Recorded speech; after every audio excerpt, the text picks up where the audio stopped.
दोस्तों, पहलगाम में हुए हमले को आज 4 दिन बीत चुके हैं और उसके जवाब में जो भारत सरकार ने कार्रवाइयाँ की हैं वो एक है, वो कह रही है हमने सिंधु जल समझौता तोड़ दिया और हमने सिंधु नदी का पानी रोक दिया, जो सरासर झूठ है। ये हो नहीं सकता दोस्तों। देखो, प्रैक्टिकली संभव नहीं है। बातें अपने कर सकते हैं, प्रैक्टिकली संभव नहीं है ये चीज़।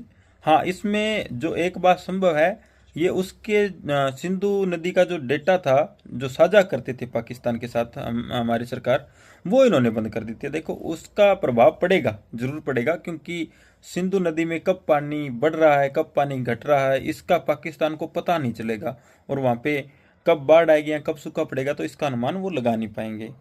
तो ये हो सकता है। लेकिन अगर ये कहीं भी हमने जी सिंधु नदी का पानी रोक दिया, बूंद बूंद के लिए तरसा देंगे जैसे लोग अभी पोस्ट कर रहे हैं और कह रहे हैं जी बदला ले लिया, तो ऐसा कुछ नहीं है। लोगों की आंखों में धूल झोंकी जा रही है, इसके अलावा कुछ नहीं। क्योंकि सिंधु नदी का पानी रोकने के लिए इन्हें डैम बनाने की आवश्यकता पड़ेगी, जिससे 2 से 5 साल लग जाएंगे। और अगर ये अपने कहीं भी जो अपने जल परियोजनाएं चल रही हैं, जो वहाँ पे डैम बने हैं, उसके ऊपर पानी रोक लेंगे तो वहाँ पे पानी रोका नहीं जा सकता। वहाँ पे भी अगर वैकल्पिक व्यवस्था करनी है इन्होंने, तो उसके ऊपर भी आप मान के चलो 2 से 4 महीने उसको तैयार करने में लग जाएंगे। और वो भी एक वो नहीं है, स्थायी इलाज नहीं है दोस्तों। वो कोई 10 या 15 दिन के लिए आप पानी रोक सकते हो, उससे ज़्यादा नहीं। और आगे सावन, आपको पता है सावन भादवे का टाइम आ रहा है तो बारिशें भी होगी, तो आप पानी रोक नहीं सकते। तो लोगों को गुमराह किया जा रहा है।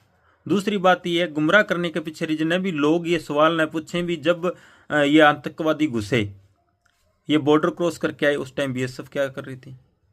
और हमारी सबसे बड़ी बात है, हम जो सुरक्षा एजेंसी पर इतना खर्च कर रहे हैं वो कहाँ था। आज मान के चलो मैं सिक्योरिटी के ऊपर, मेरे घर की सिक्योरिटी के ऊपर मेरी सैलरी का 5 से 10% खर्च कर रहा हूँ, और फिर भी मेरे फैमिली पर अटैक हो जाता है, तो उस सिक्योरिटी का मेरे को क्या लाभ हुआ?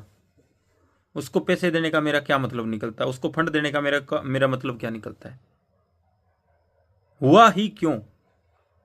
सवाल ये होना चाहिए, न कि ये भी हम बूंद बूंद को तरसा देंगे, ये कर देंगे वो कर देंगे। ये फर्जी बातें हैं देखो, और फर्जी बातों से किसी का कुछ नहीं हुआ।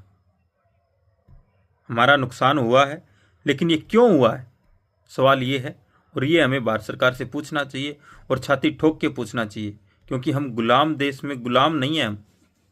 हम आज़ाद देश के आज़ाद नागरिक हैं। संविधान हमें ये हक देता है कि हम सरकार से सवाल पूछें और सरकार को कटघरे में खड़े करें।